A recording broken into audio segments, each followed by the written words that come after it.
compañeros. Buenos Buenos días. días, profesor. Buenos días, profe. Buenos días. Buenos días, profe. Vamos a empezar nuestra clase.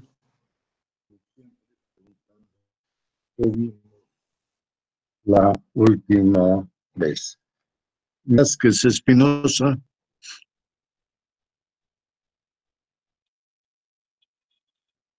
Está Velázquez Espinosa.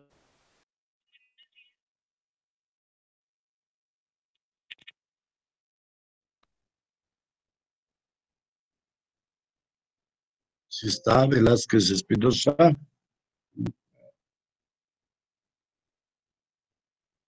Ursúa Luz.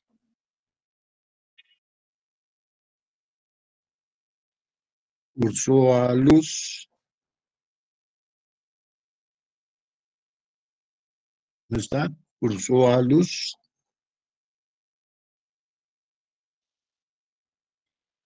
Reyes Ortigosa.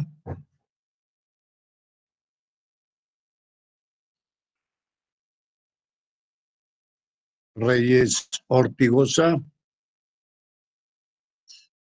¿No está? Reyes Ortigosa.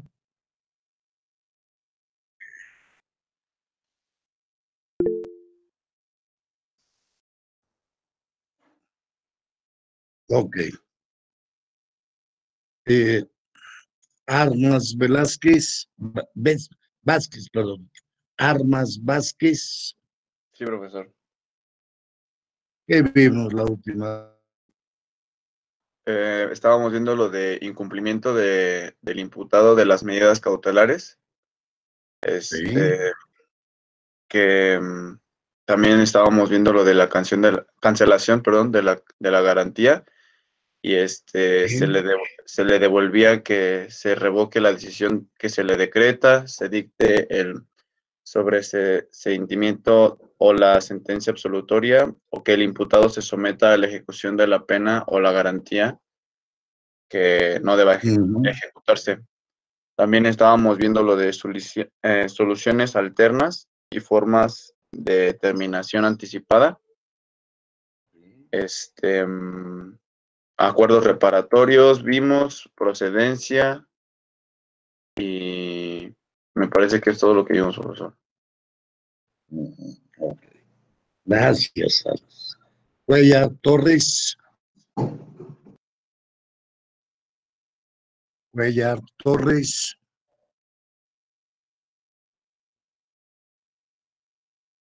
Cuellar Torres.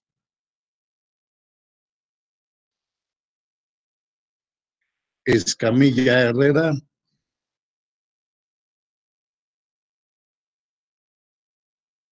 Escamilla Herrera.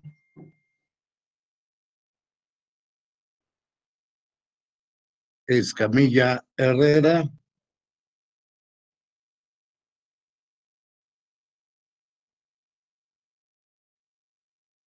Luna Hernández.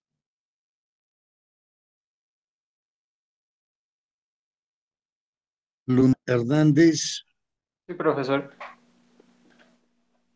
¿Qué vimos? ¿Qué más vimos? También estábamos viendo, permítame un tantito.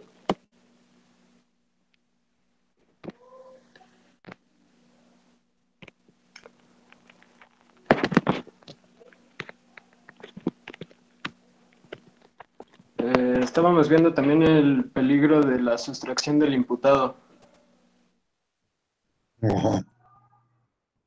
Donde nos dijo que, bueno, nos empezó a mencionar acerca de las circunstancias que se toman en cuenta, que es el arraigo, el máximo de la pena que en su caso pudiera llegar a imponerse de acuerdo al delito que se trate, el comportamiento del imputado posterior al hecho cometido, la inobservancia de medidas cautelares previamente impuestas o el desacato de citaciones para actos procesales.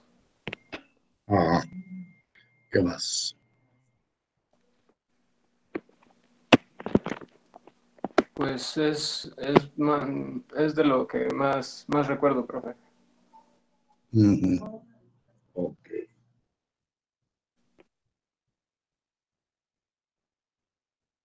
Monroy, ¿serio? Monroy, ¿serio?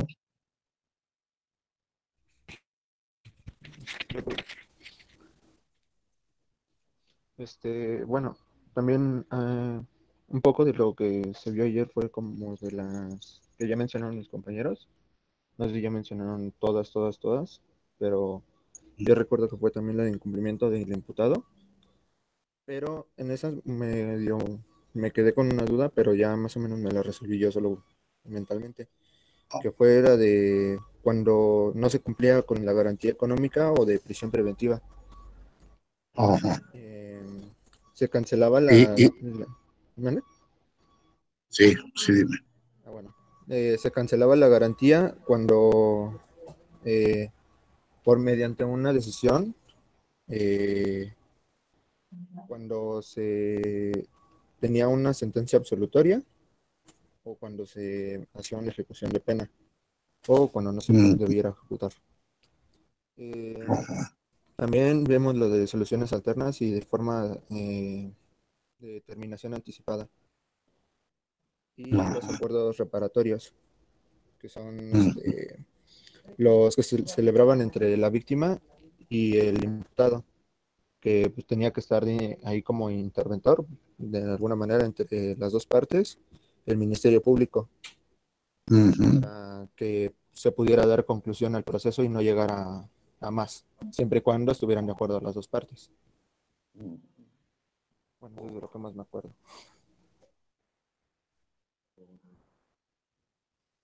¿Dudas, preguntas, inquietudes acerca de lo que hemos visto?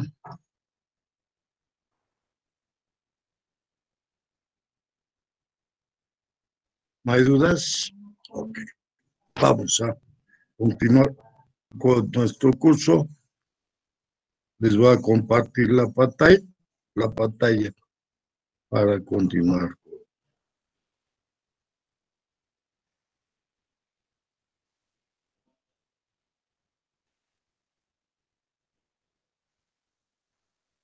Estamos viendo las soluciones alternas y formas anticipadas que hay en este caso, que son para terminar el procedimiento lo antes posible. Estamos viendo que estos son el acuerdo reparatorio y la decisión condicional, con soluciones alternas, y dentro de las formas de terminación anticipada se encuentra la de el proceso abreviado, ¿sí? Entonces es la forma anticipada de terminar, es decir, que la sentencia se dicta antes y sin necesidad de agotar todo el procedimiento, como vamos a ver que se integra todo el procedimiento. Ya vimos en qué consisten, en qué casos, si no recuerdo, los acuerdos reparatorios, que son los delitos de querella, delitos culposos y delitos patrimoniales cometidos sin violencia. Hicimos referencia a esto. Y cuando procede fundamentalmente cuando no se hayan celebrado ningún acuerdo reparatorio previamente, y no procederá cuando sí se haya celebrado un acuerdo. Que recordemos que este es un beneficio, un derecho que se le otorga a los primodelincuentes, ¿sí? No a los reincidentes, no a los que están cometiendo. Por eso es que se señala que no haber celebrado un acuerdo reparatorio, ¿sí? En no más de años. Es decir, para celebrar un nuevo acuerdo reparatorio, tienen que haber transcurrido 5 años a partir del cumplimiento de ese acuerdo reparatorio. Y que no se trate de delitos de violencia intrafamiliar. Es decir, que en esos Yo no entiendo, no justifico por qué en este caso que no procede el acuerdo reparatorio, que es cuando mayormente debería de proceder, porque normalmente llegan a un acuerdo, ¿sí? Normalmente acuerdan, hay reconciliación en la familia y entonces pues debería de terminarse el procedimiento. El legislador consideró que en estos casos no procedía, ¿verdad? Entonces, bueno, se da en ese sentido. Lo mismo se tiene que señalar en qué momento procedimental se puede llevar a un acuerdo reparatorio. Entonces, nos señala la ley que procederá antes de hacer el auto de apertura a juicio o de juicio, como vamos a ver más adelante. El auto de apertura a juicio es el último acto procedimental durante la etapa intermedia o preparación del proceso. Entonces, en ese caso es que procede el acuerdo reparatorio desde su inicio, es decir, desde que se comete el delito hasta antes de el auto de apertura a juicio. Entonces se puede llevar a cabo el acuerdo reparatorio. ¿Dudas, preguntas, inquietudes a este respecto?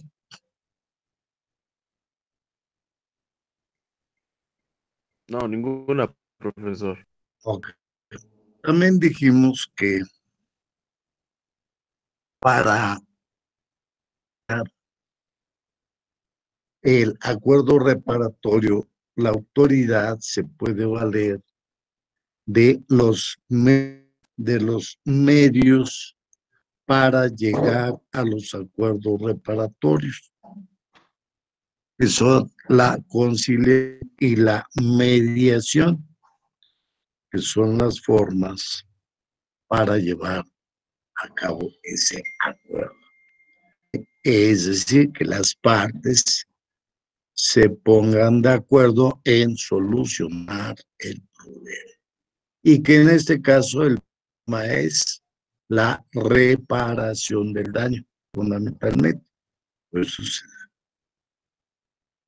y entonces se tiene que valer de alguno de estos medios o instrumentos para poder lograr el acuerdo reparatorio. Sí, como dijimos que se puede llevar a cabo desde que se comete el delito hasta antes del auto de apertura a juicio. Durante la etapa de la investigación inicial, tenemos que el Ministerio Público puede conminar a las partes a que lleguen a un acuerdo, tratar de convencerlos, incluso si él no los convence, puede mandarlos a los medios, ante los mediadores o conciliadores, ¿sí? A los propiciadores de los acuerdos, para que se entrevisten con el conciliador o con el mediador. Para su conocimiento, el conciliador, como su nombre lo indica, trata eso de conciliar, de que lleguen a un acuerdo, de convencerlos de que es lo mejor para ambas partes, que lleguen a un acuerdo. De esa manera se concilian, ¿sí? En otros casos conciliadores, el que le conviene a las partes para que haya una reconciliación. Por ejemplo, en los problemas puede haber un conciliador que precisamente trate de ayudarlos a resolver sus problemas. ¿Sí? Entonces, trata de conciliarlos, les da consejos de los pros y los contras, etcétera, y de esa manera se llevaría la conciliación. Por el otro lado está la mediación, que la mediación en un momento dado se da cuando las partes quieren, o sea, están dispuestas a llegar a un acuerdo. En la conciliación no están de acuerdo, ¿sí? No quieren, se resisten a llegar a un acuerdo. En cambio, en la mediación sí están de acuerdo en llegar, ambas partes quieren llegar a un acuerdo, pero no encuentra la solución adecuada. Por eso se habla de un mediador. Mediador es que va a proponer la solución o va a resolver el problema. Se llama mediación para esos efectos. Y propone una solución lo más justa posible. También la mediación se puede llevar a cabo a través del arbitraje. Un árbitro, que es un mediador, al que se le dice, ok, queremos llegar a un acuerdo, pero no sabemos cuál es la solución más justa, porque uno pide una cosa y el otro ofrece menos. Uno pide mucho y el otro ofrece menos. Entonces, están de acuerdo en llegar a eso, a la solución del problema, pero no se ponen de acuerdo en el cuánto, en cuánto es lo que se debe. Entonces dicen, ok, tú nos vas a decir cuál es la cantidad justa, lo que debe de pagarse, ¿sí? Entonces, él, oyendo a las partes, propone esa solución. Por eso se le llama mediación. Busca una solución intermedia en extremos en que se encuentran las partes. Uno ofrece 10 y el otro pide 50, entonces trata de llegar a un acuerdo porque las partes, y de esa manera es como se puede viciar el acuerdo. ¿Ok? Una vez que se ponen de acuerdo, ya sea entre ellos solos o a través del conciliador o a través del mediador, ese acuerdo al que hayan llegado tendrá que ser aprobado por el Ministerio Público o por el juez, dependiendo del momento procedimental. Si estamos en la etapa de la investigación inicial, pues será el Ministerio Público. Lo mismo si el acuerdo reparatorio es de cumplimiento inmediato, es decir, de cash, de contado. Entonces, puede el Ministerio Público resolverlo. Pero si no es de cumplimiento inmediato, sino que es de cumplimiento diferido, o es a plazos, como se conoce, o el pago es en abonos, como también se conoce, entonces debe de ser aprobado por el juez. Entonces se da en esos términos. ¿Y qué es lo que tendrá que ver el juez o el Ministerio Público? Que las prestaciones, ¿verdad? Y a que se obligan las partes no sean notoriamente desproporcionadas. De igual manera que ambas partes hayan estado en igualdad de condiciones para negociar, ¿sí? Y que ninguna de ellas se haya visto obligada o coaccionada para aceptar un determinado acuerdo, ¿sí? No se considera como amenaza el hecho de continuar con el procedimiento, ¿sí? Como sucede, ya vimos que es de querella, y como sabemos también, el perdón extingue la acción penal, ¿sí?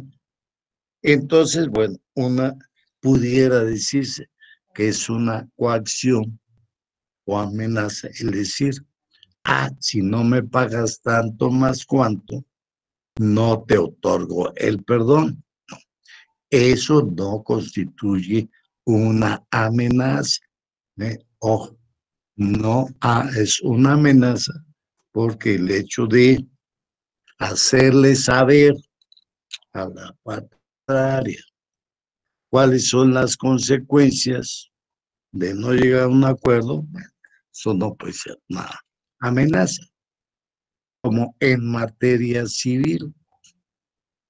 Bien, si se cobra una deuda con amenazas, por ejemplo, amenazas de si no me pagas te voy a poner una madrina, si no me pagas te voy a quemar si no me pagas te voy a matar, bueno, pues ahí habrá una amenaza constitutiva de etcétera. Pero si le digo, si no me pagas, te voy a embargar, ¿sí? Si no me pagas, te voy a demandar.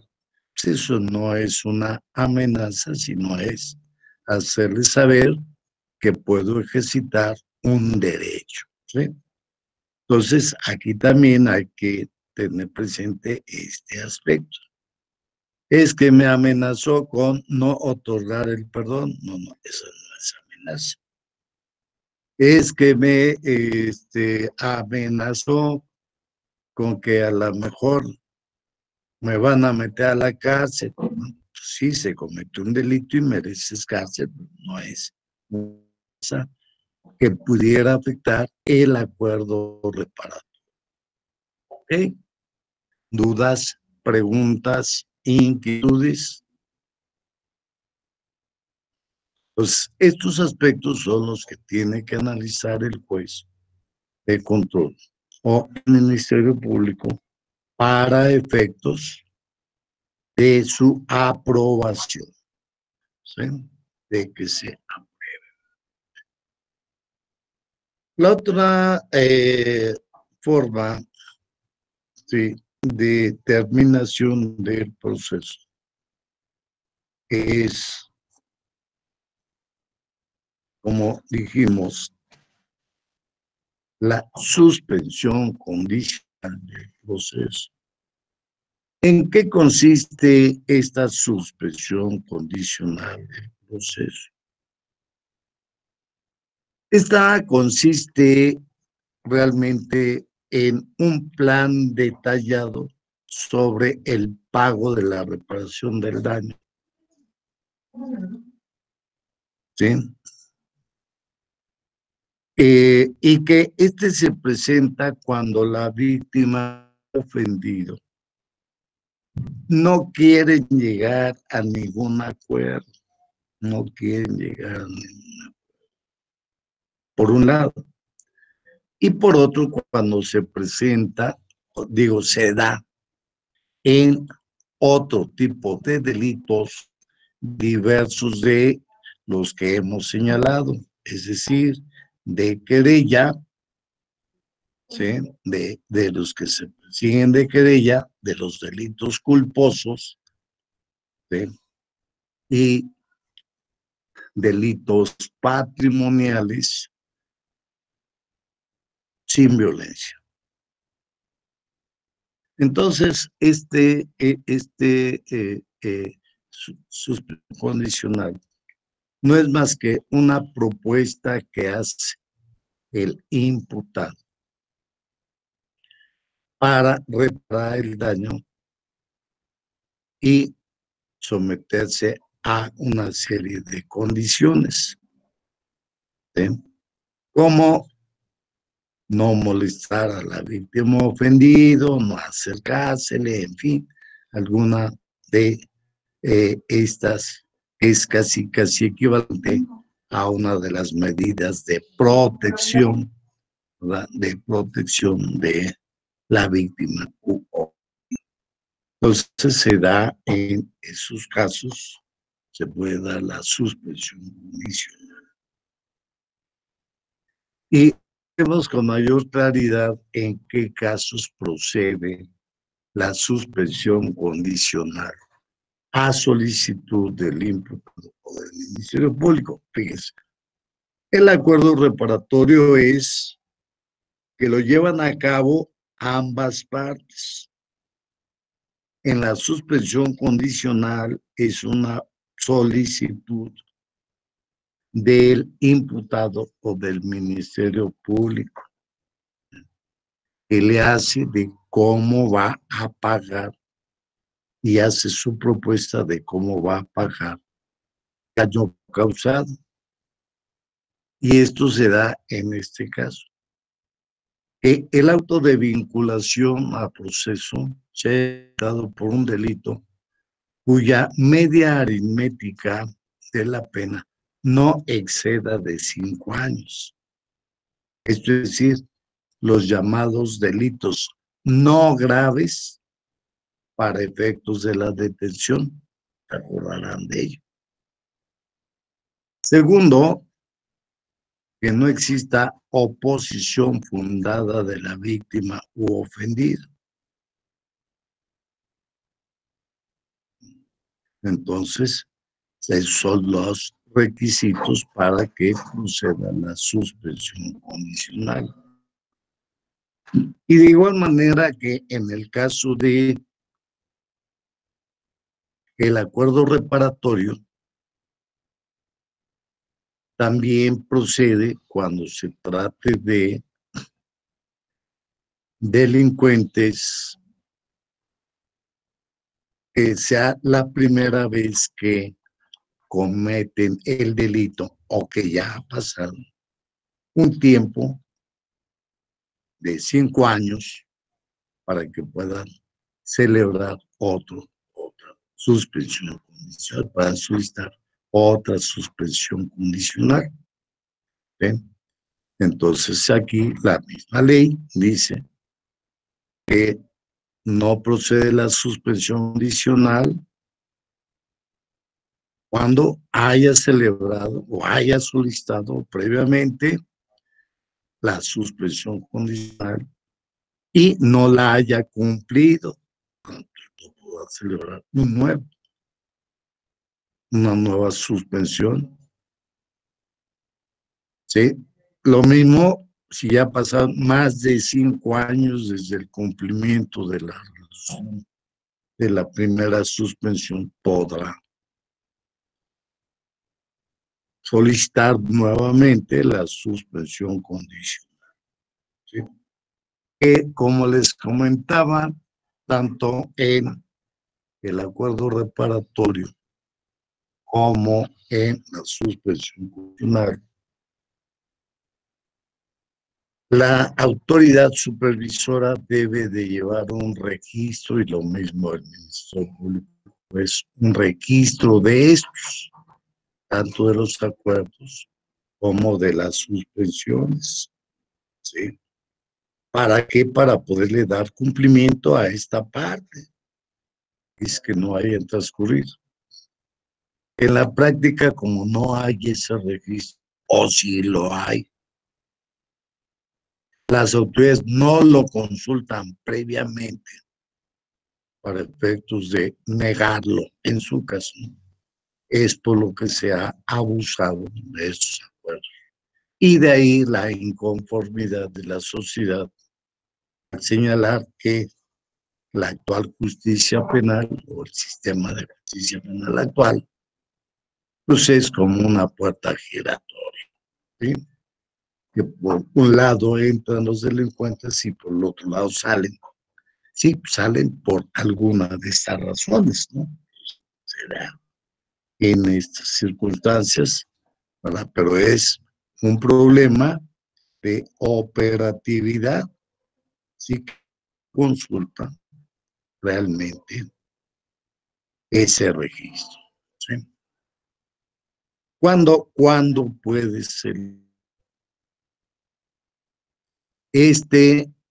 La suspensión puede solicitarse a partir de que se ha dictado el auto de vinculación hasta antes de autoapertura de juicio, ¿sí? Entonces, bueno, se da esta situación en el caso de la suspensión condicional, ¿sí? Y desde luego, como es a partir del auto de vinculación, se tiene que ser aprobado por el juez. ¿En qué consiste el plan de reparación? El imputado deberá de plantear un plan de reparación del daño causado y el plazo para cumplirlo, es decir, cuánto es lo que va a pagar él, que considera que es una cantidad justa, y en qué plazo va a cumplir, ¿sí? Entonces ahí esos son los aspectos que deberá de aprobar el juez. No es simplemente un plan que dice yo voy a pagar tanto y en tanto tiempo, sino que debe ser una cantidad justa, así como un plazo razonable. Sí, ya comentábamos, si mal no recuerdo la vez pasada, ok, voy a pagar 1,000 pesos, vamos a suponer que fuera la cantidad justa, 1,000 pesos, pero los voy a pagar 1 peso cada semana. No. Y sobre todo, sabiendo que posiblemente la capacidad económica del sujeto es muy superior a ello. Claro que si nos encontramos ante un trabajador, un obrero que gana salario mínimo, que está casado y que tiene 8, 10 hijos, bueno, yo creo que a este sujeto sí se le va a dificultar pagar 5, 10, 15 pesos a la semana, pues no los tendrá. Los tendrá, pues, para aprobarlo o no. ¿Okay? ¿Dudas, preguntas, inquietudes?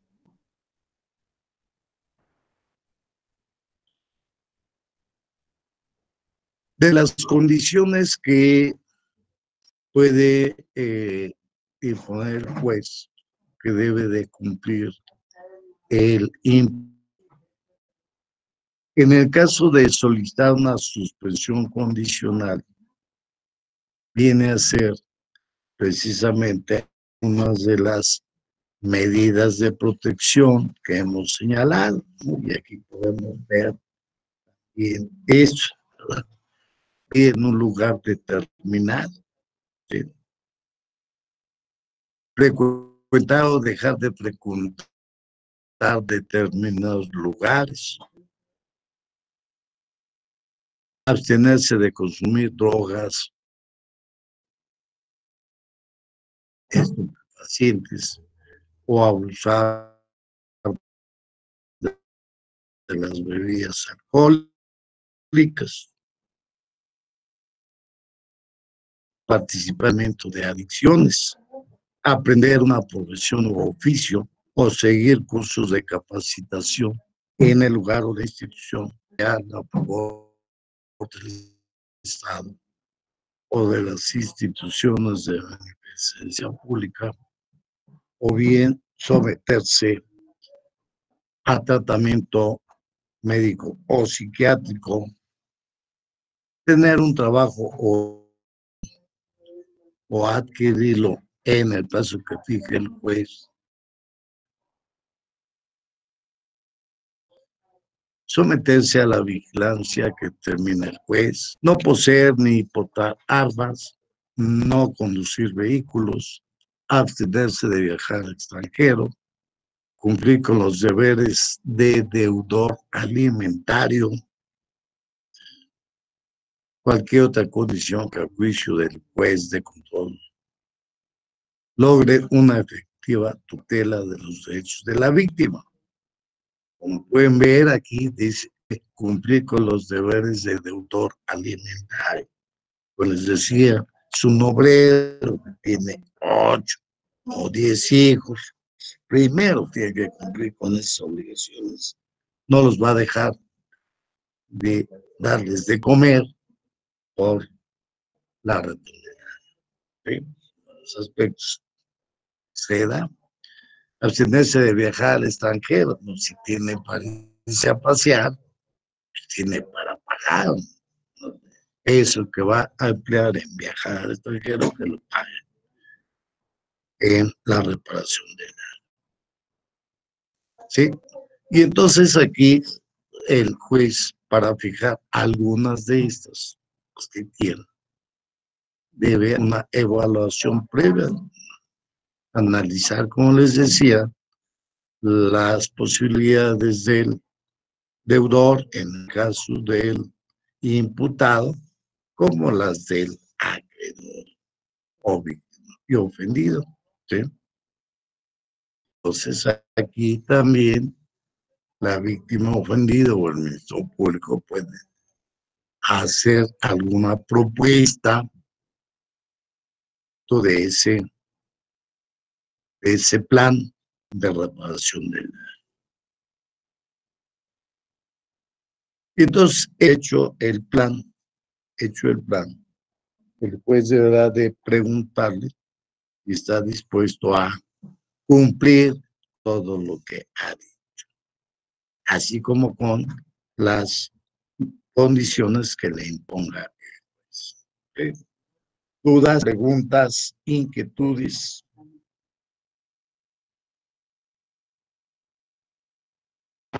Ninguna, profesor. No, profesor, ninguna. ¿No hay dudas? Okay. Entonces, tenemos que... sí. Una vez que solicita el imputado la suspensión condicional, el juez de control deberá de citar a la víctima u ofendido a efecto de hacerle saber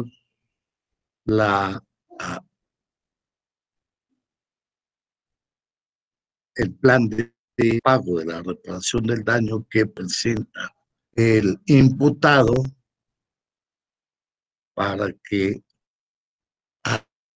alegue lo que su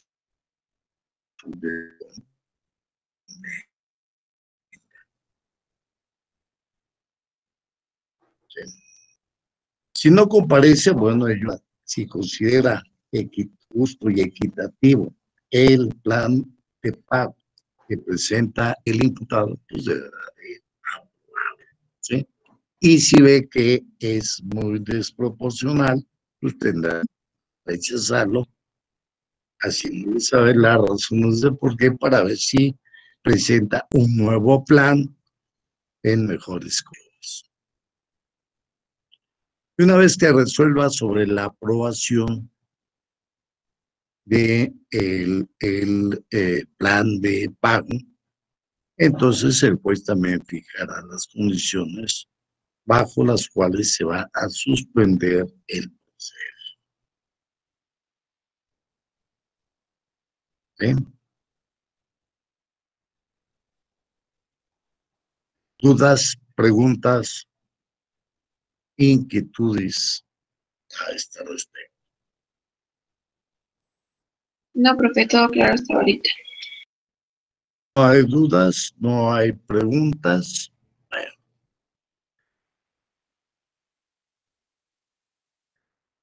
Luego tenemos las formas anticipadas, y esto es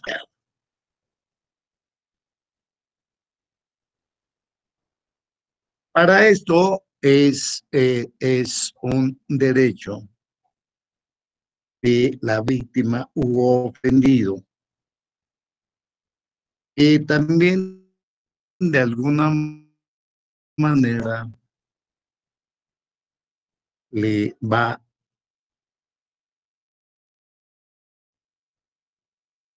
o le puede beneficiar.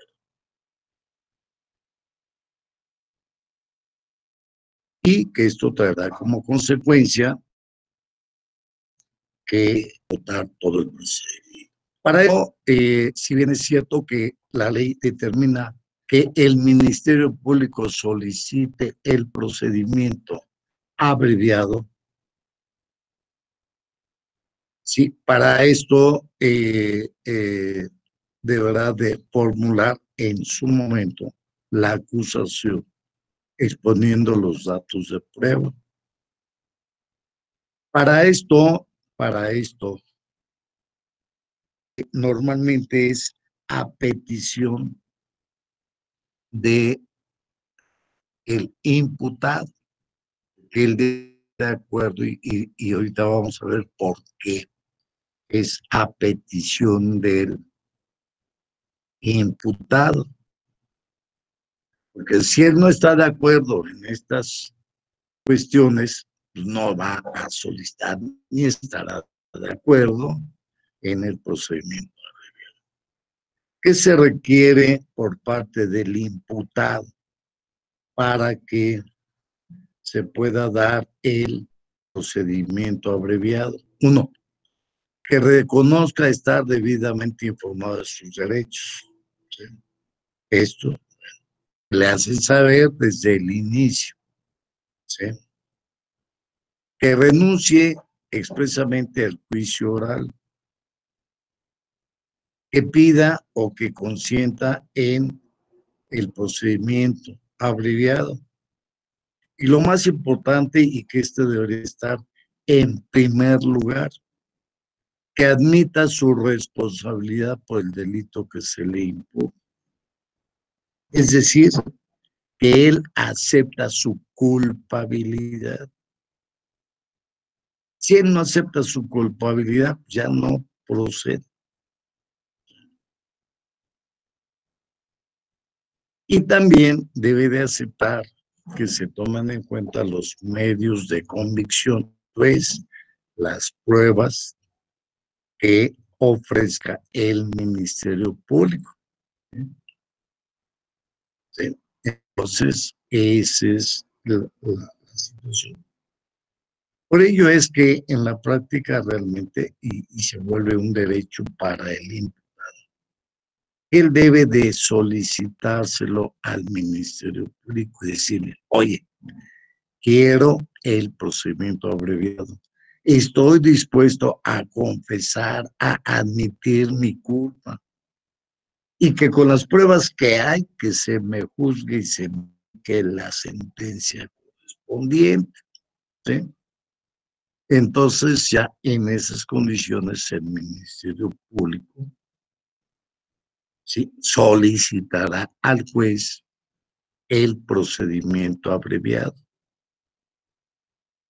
Y hecho eso, se le informará a la víctima u ofendido para que manifieste lo que es su derecho convenga, ¿sí? Y que para que también proceda el procedimiento abreviado, no debe de haber un impedimento legal, es decir, que no haya motivo fundado para la víctima para oponerse, ¿sí? Entonces, bueno, son las condiciones para que se dé el procedimiento, ¿sí? ¿En qué momento puede solicitar el juez el procedimiento abreviado? Este lo puede solicitar una vez dictado el auto de vinculación. ¿Y por qué una vez que se dicte el auto de vinculación al imputado? Porque ya hay elementos que hacen suponer que la conducta que se está investigando es constitutiva de delito y que hay elementos que hacen presumir que el imputado participó en esos hechos, ¿sí? Porque si se dicta, y como vamos a ver más adelante, si se dicta auto de no vinculación, hay que poner en libertad al inculpado, ¿sí? Y en algunos casos hasta puede sobreseer el procedimiento. Se acabó.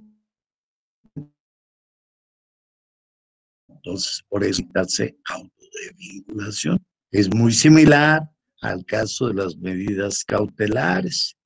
Cuando deben analizarse, entrar al estudio y a la imposición de las medidas cautelares, ¿verdad? Pues precisamente cuando se dicta el auto de vinculación a proceso, ¿sí? O sea, hay elementos porque de otra forma quedará ahí. Y entonces, acuérdense que medidas cautelares son para asegurar fundamentalmente la continuación del procedimiento. Si se dicta no vinculación, pues no se va a seguir el procedimiento. Por mientras, ¿sí?, no se va a seguir el proceso. Pues, es la razón por la cual es que el procedimiento está una vez dictado el auto de vinculación, ¿sí? Y que incluso, ¿verdad?, en estos momentos también se le hace saber, se le puede hacer saber al imputado las conveniencias de solicitar el juicio abreviado. Esto es que acepte que sí hizo el delito. Es importa. Entonces, una vez que se ha dictado el auto de vinculación, se podrá solicitar la apertura del juicio abreviado, ¿sí? Y se citará a una audiencia para que asistan las partes, para que manifiesten su derecho. ¿Y cuándo procede? Cuando el acusado no haya sido condenado previamente por delito. Acuérdense, todas estas medidas son para favorecer, para premiar, si se quiere, a los primodelincuentes. Entonces, que no haya sido condenado previamente por delito doloso o por el delito, si es culposo, por el procedimiento, y cuya media aritmética no exceda de 5 años. ¿Sí? También en este momento el Ministerio Público podrá solicitar la reducción de hasta una mitad de la pena mínima, fíjese, en el caso de los delitos dolosos, y hasta 2/3 partes en los delitos culposos. Esto es, vamos a suponer que hay un delito que tiene señalada una pena de 2 a 3 años de prisión, ¿sí? O de 2 a 6 años de prisión. ¿Sí? La media aritmética son 4 años. Bueno, si él confiesa, si él acepta que fue y todo, y fue un delito doloso, podrá solicitar al Ministerio Público que se le imponga una pena máxima de 1 año, si es doloso.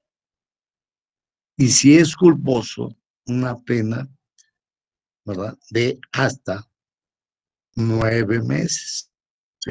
O 8 meses, algo así aproximadamente, que es las 2/3 partes. ¿Sí? Entonces, son conveniencias que tiene el procedimiento abreviado. En cualquier otro caso podrá solicitar la reducción de hasta 1/3 de la mínima los delitos dolosos. Entonces, 1/3, ¿sí?, de la mínima, ¿sí? Está condenado, si la mínima es 2 años, es decir, 24 meses, 1/3 serán 8 años, será entonces 24 menos 8 son 16, que se le imponga una pena de 16 meses de prisión. Profesor. Y si es culposo, sí. Disculpe, es que ya son las 11 y nuestra profesora nos está esperando ya en la reunión de mí. Ok. Pues hasta aquí lo dejamos, y nos vemos la próxima clase. Esto es el miércoles. ¿Ok? Que tengan excelente día y nos vemos miércoles. Hasta luego, profesor. Buen día.